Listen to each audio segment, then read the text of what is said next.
Bom, boa noite, tá? Meu nome é Márcia Helena Cassago, sou aluna do programa de pós-graduação em Química e hoje trago para conversarmos um pouco a respeito de um artigo publicado pelo nosso grupo, que foi parte do projeto de doutorado de Bettina Louvati.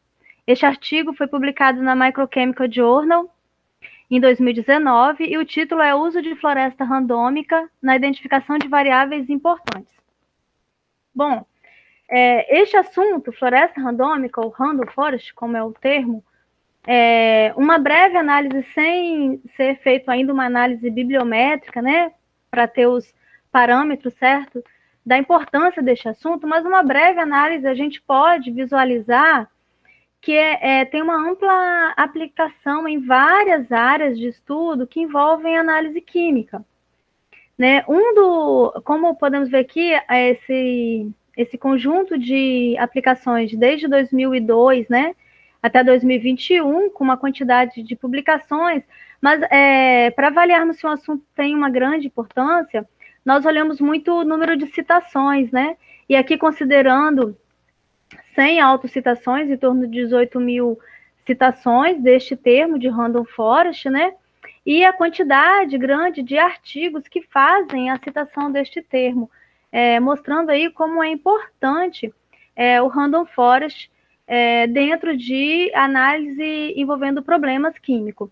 E estes problemas, eles podem ser de análise quantitativa ou qualitativa, ou seja, são problemas que utilizam as áreas de quimiometria para regressão ou áreas para métodos de reconhecimento de padrões. E pensando em métodos de reconhecimento de padrões, nós temos aí, né, objetivo de extrair informações relevantes de um conjunto de dados que visam a discriminar as amostras ou a dar grupos, né, de acordo com as semelhanças das características químicas.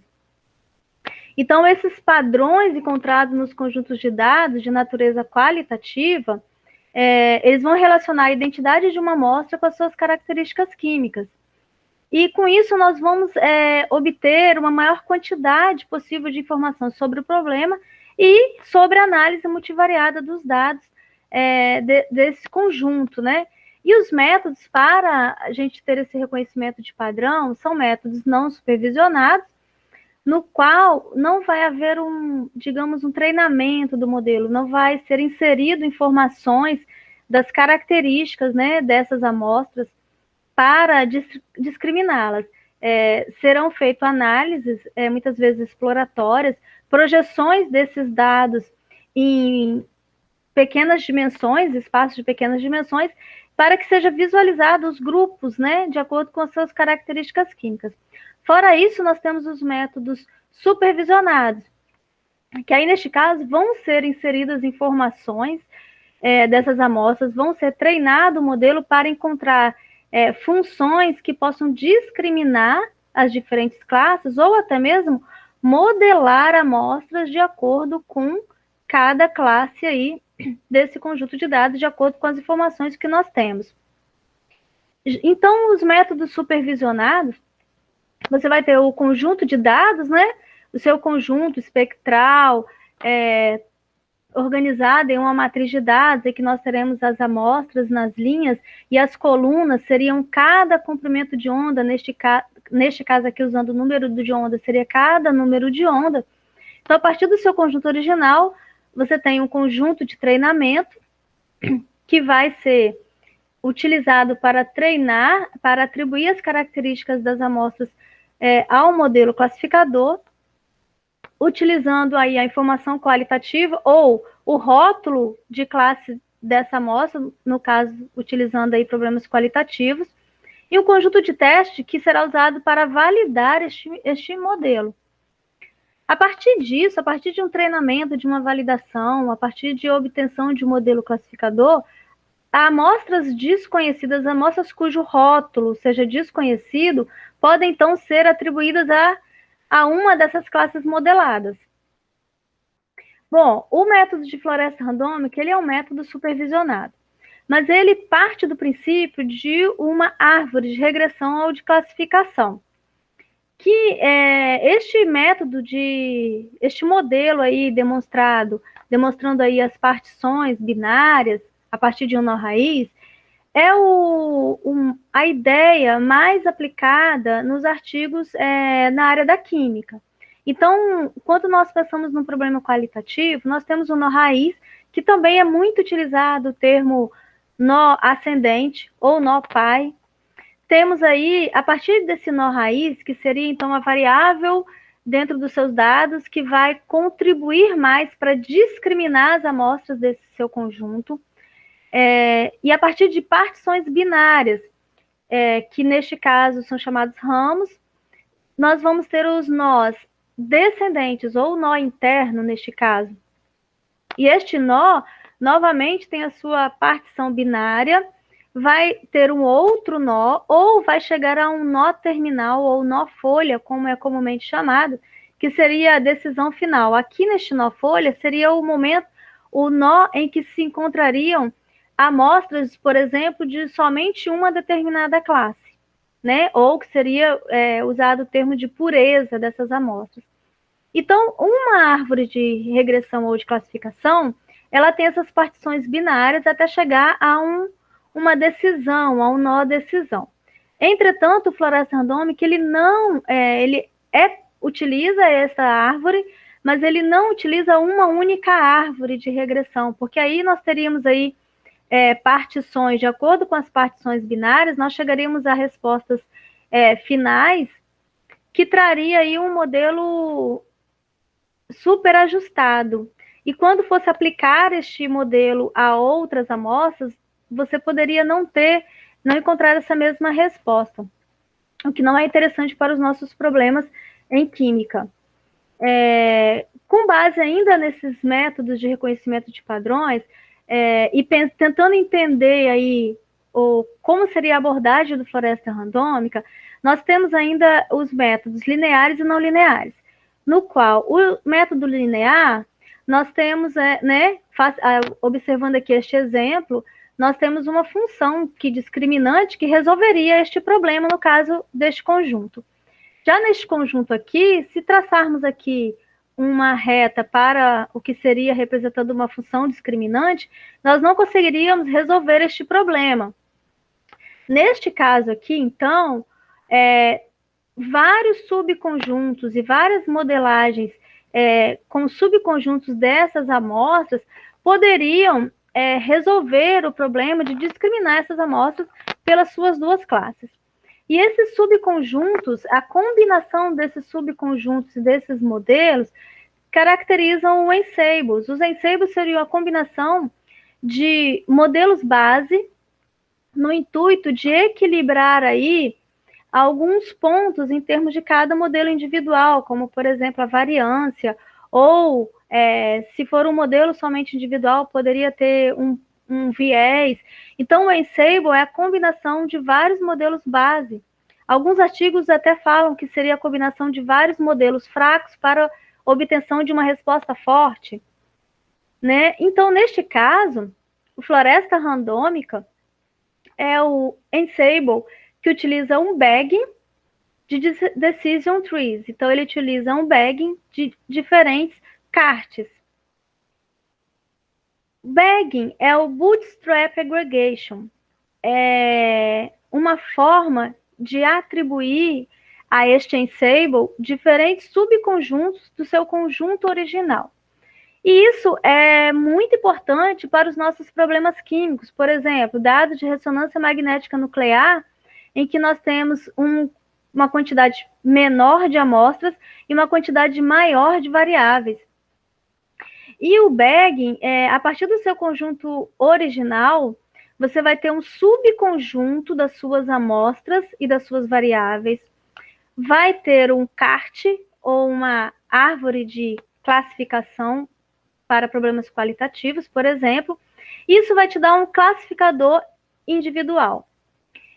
Outro subconjunto, a partir do seu conjunto original, outro classificador individual. Esses classificadores, eles são independentes na floresta randômica, e a união deles vai dar um classificador final. E isso se caracteriza o Ensemble. Bom, floresta randômica, ela foi desenvolvida, é um método desenvolvido em 2001 por Léo Breiman, que aqui colocamos a foto para fazer uma breve e merecida homenagem. E este método foi desenvolvido com a junção destes dois algoritmos que já estavam sendo aplicados, que também, né, tem aí a autoria de Léo Breiman.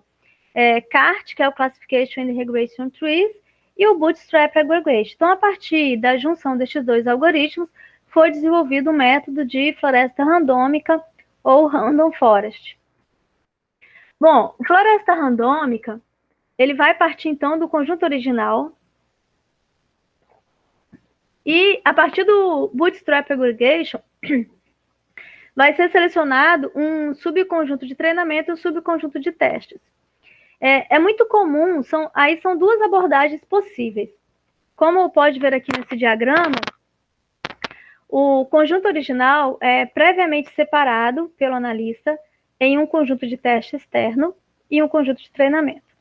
E este conjunto de treinamento, então, participa do bootstrapping e faz o crescimento da árvore. A partir do crescimento total de árvores, é que se utiliza o modelo para aplicar no conjunto de teste externo. Essa é uma ideia que é utilizada em química. Também é muito comum uma abordagem em que todo este procedimento aqui de crescimento da árvore seja feito a partir do conjunto de dados originais.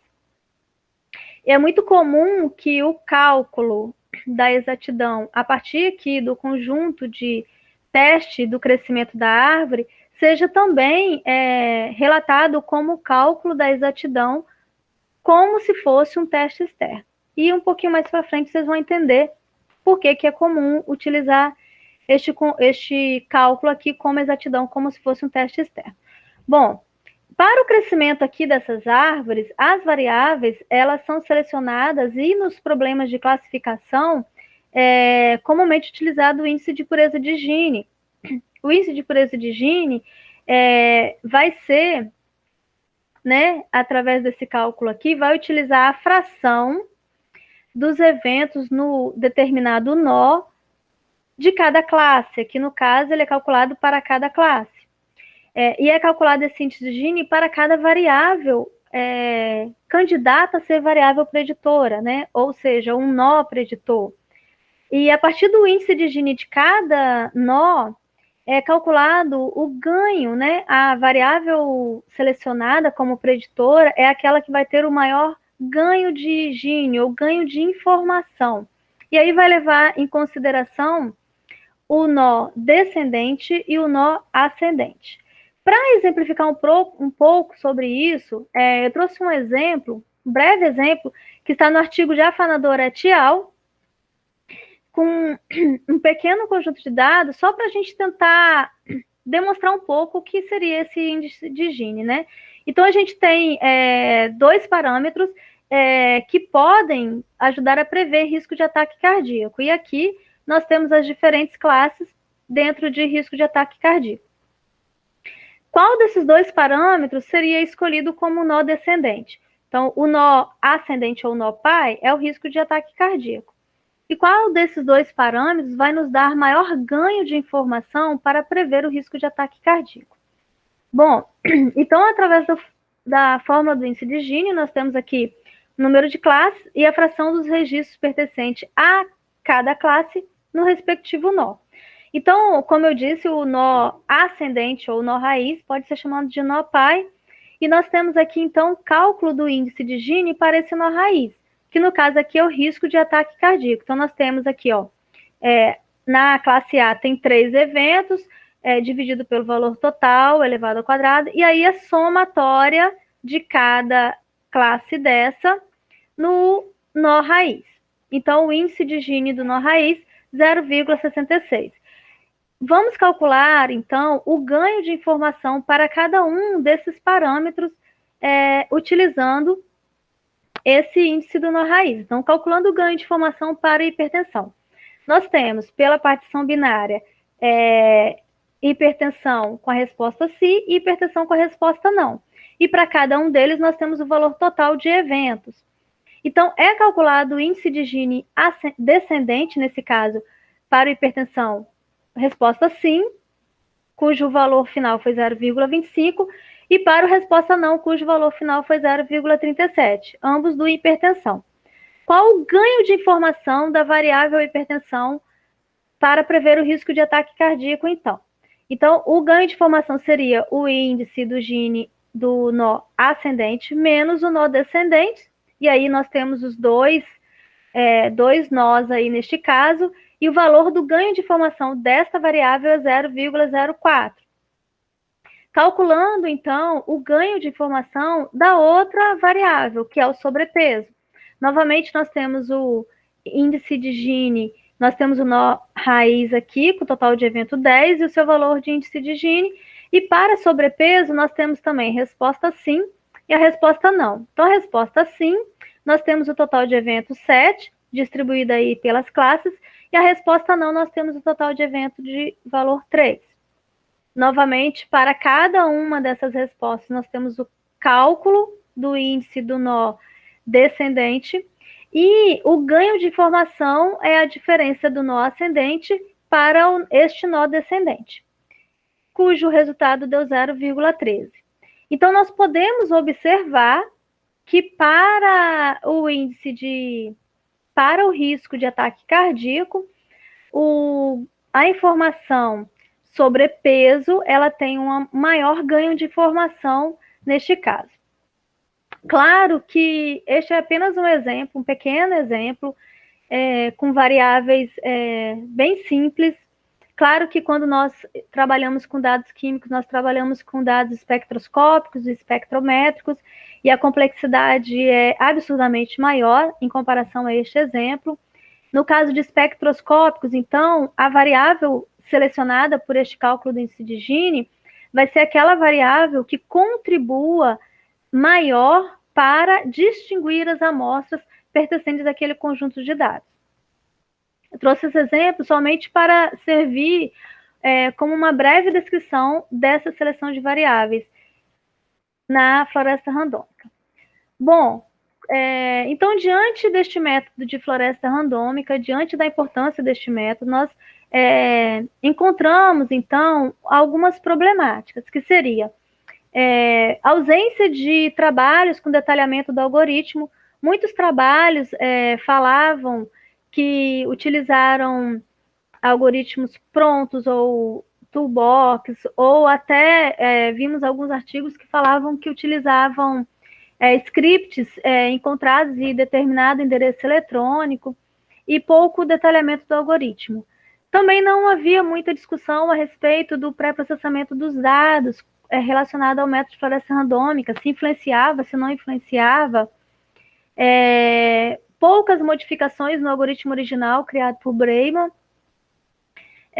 Pouca discussão a respeito da identificação de variáveis mais relevantes na discriminação dos dados.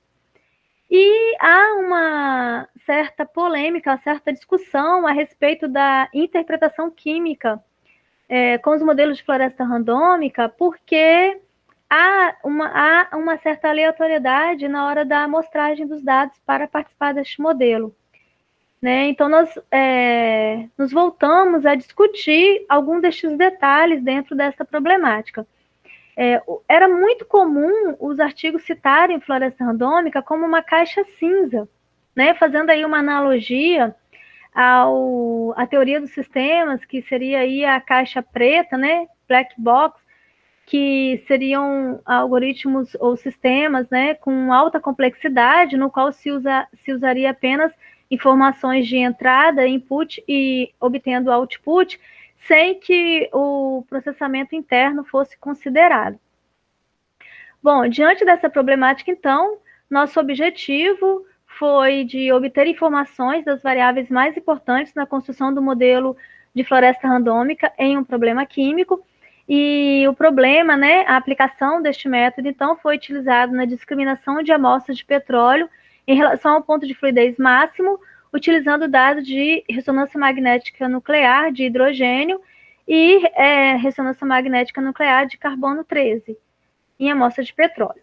Bom, então nós utilizamos 105 amostras de petróleo, né? Utilizamos óleo bruto, com uma faixa de grau API de 11,4 a 52,4, então nós temos óleo pesado a óleo muito leve.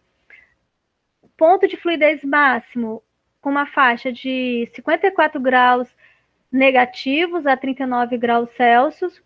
A partir desse conjunto, então, foram adquiridos os parâmetros, ponto de fluidez máximo, teores de saturados, teores de aromáticos, teores de polares, para uma avaliação aí dos compostos que façam, né, influência para essa propriedade, para este parâmetro.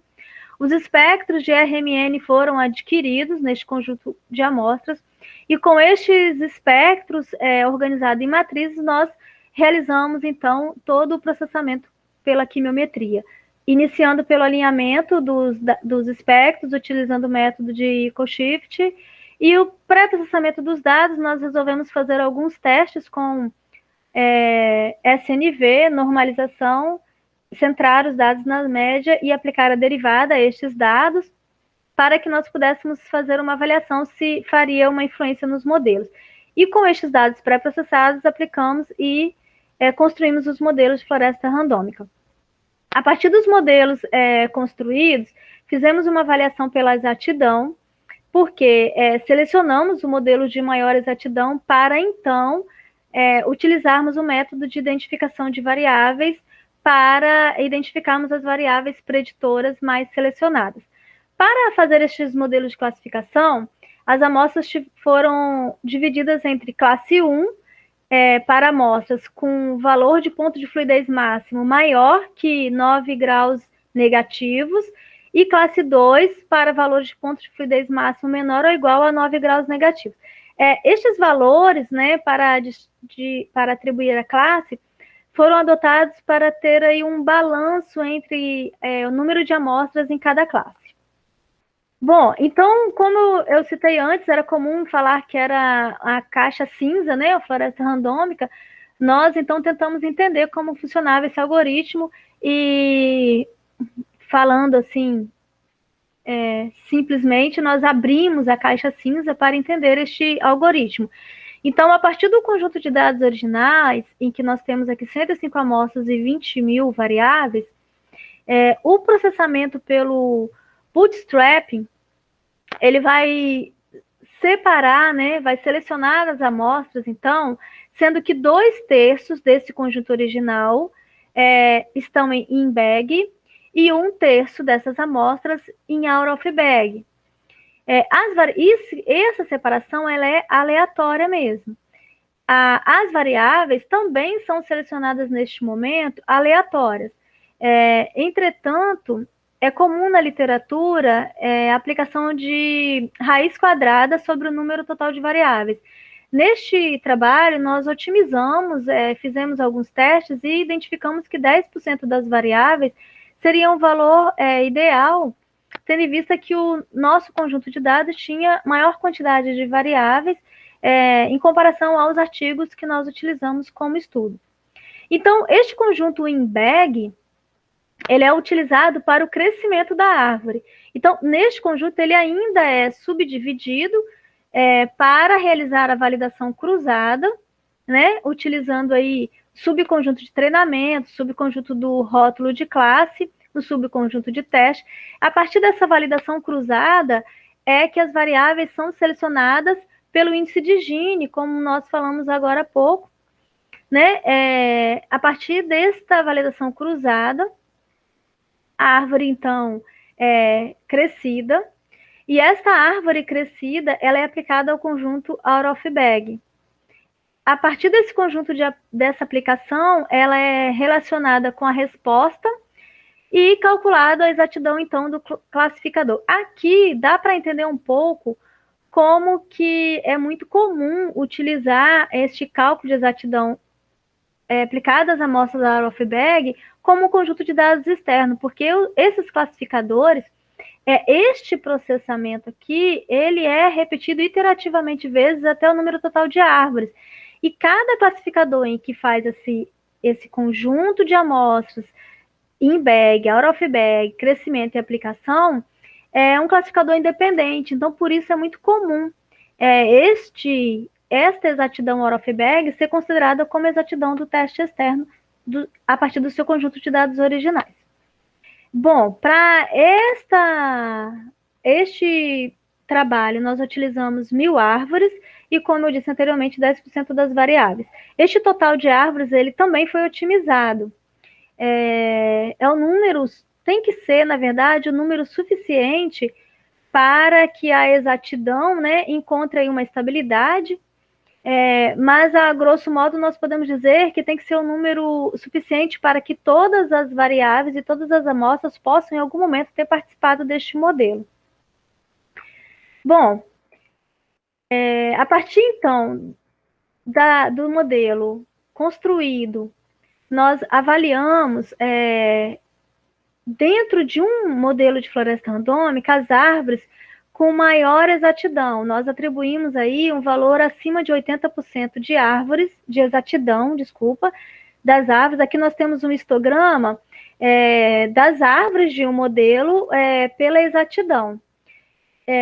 Por que isso? Porque nós queríamos as variáveis que demonstrassem maior relação com o problema que nós estávamos avaliando. Então, a maior exatidão vai nos garantir esta maior relação. Partimos do princípio de que se uma variável, dada a seleção inicial aleatória, e após isso a seleção pelo índice de Gini, se uma variável ela tem uma frequência alta de participação nas árvores, então ela foi selecionada pelo índice de Gini várias vezes como um nó preditor, então essa variável ela tem uma importância neste modelo, então ela tem uma relação com o problema que nós estamos avaliando. Então, foi calculado, a partir dessas árvores, a frequência das variáveis espectrais, foi calculada a frequência relativa e calculamos, então, essa frequência com base nas regiões espectrais, de acordo com as atribuições de Poveda e Molina, né? Encontrando aí quais regiões, quais compostos estariam mais relacionados com o nosso problema em questão, que seria ponto de fluidez máximo. Bom, encontramos, então, alguns resultados, entre eles, observamos o alinhamento, né, a influência do alinhamento, nós podemos ver aqui o perfil espectral, principalmente no RMN de carbono, que é uma grande importância aí do alinhamento para que nós possamos continuar com a análise desses dados. E os modelos de classificação, com base aí nos diferentes métodos de pré-processamento, nós encontramos que o SNV foi o método que, para RMN de hidrogênio, se apresentou adequado. Já para RMN de carbono, não tivemos aí uma melhor exatidão com métodos com os pré-processamentos, sendo que nós escolhemos, né, o de sem pré-processamento, que teve maior exatidão dos modelos. Então, a partir destes modelos selecionados, nós verificamos as variáveis, que seriam as variáveis de maior frequência, né? Quais variáveis, quais regiões espectrais tiveram maior frequência. Então, para os dados de RMN de hidrogênio, nós encontramos aqui duas regiões com maior frequência, que seriam as regiões de hidrogênio. Nós temos aqui, região de hidrogênio parafínico e naftênico, ligados a sistemas aromáticos na posição alfa, aqui nessa região de maior influência. Em seguida, nós temos ainda região de hidrogênio aromático ligado a carbonos aromáticos de anéis de poliaromáticos. Também temos aí uma maior influência da região de hidrogênios ligada a compostos ácidos. Já o de RMN de carbono, nós tivemos uma maior participação, uma maior frequência de variáveis na região de carbonos ácidos, de compostos ácidos, e uma relativa frequência aí de aromáticos olefínicos protonados em sistema benzonaftênicos e alquílicos e junção de 3 anéis aromáticos. Comparando estes resultados encontrados com alguns trabalhos anteriores, nós vimos que, em 2014, Sadia et al. Utilizaram um método não supervisionado e identificaram algumas correlações entre diferentes propriedades e ponto de fluidez. Neste trabalho, identificaram uma maior correlação entre asfaltenos e ponto de fluidez. Entretanto, eu ressalto aqui que essa comparação ela não pode ser considerada direta, né? A gente tem que ter cuidado com essas comparações diretas, porque nós temos que avaliar também que a faixa, né, das amostras, faixa de API, desculpe, dessas amostras, neste estudo, foi de 13,7 a 29,2.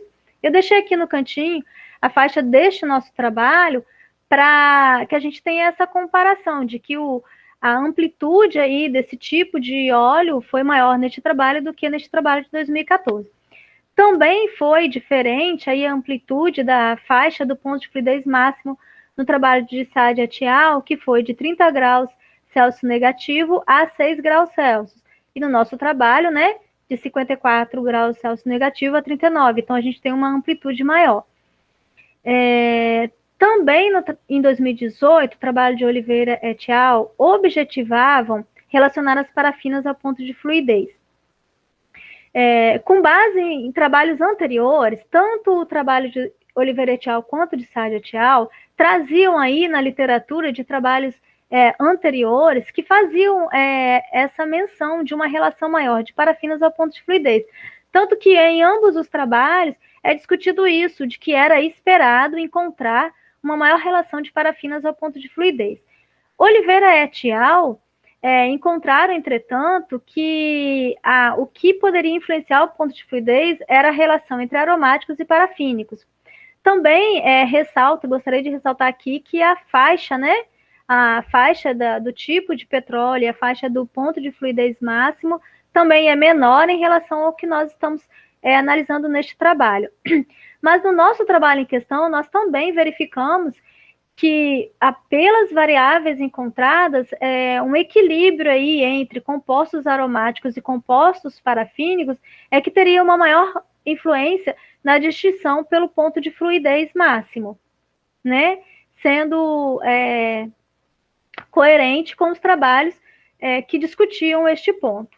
Bom, então nós podemos concluir que o método de floresta randômica é eficaz para discriminar amostras de óleo em relação ao ponto de fluidez máximo. Obtivemos aí resultados com exatidão de 90% para RMN de hidrogênio e 71% para RMN de carbono.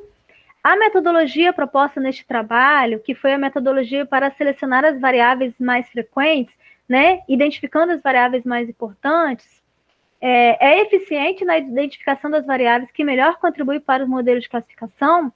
E essa metodologia, ela foi importante neste trabalho para ampliar um pouco essa discussão sobre a interpretação química do método de floresta randômica, que tem sido criticada. Nós observamos por essas variáveis que há, sim, como nós encontrarmos uma relação das variáveis selecionadas pelo floresta randômica com o problema proposto. Apesar de haver uma aleatoriedade na hora de fazer a amostragem dos subconjuntos para o ensemble dos modelos, nós vemos aí que tem uma relação das variáveis com o problema. Bom, é isso que eu gostaria de apresentar, de ressaltar, né, destacar sobre este artigo. Temos aqui o agradecimento às agências de fomento à pesquisa e ao LabPetri e ao SEMPS pelas amostras de petróleo. Agradeço muito a atenção. Boa noite.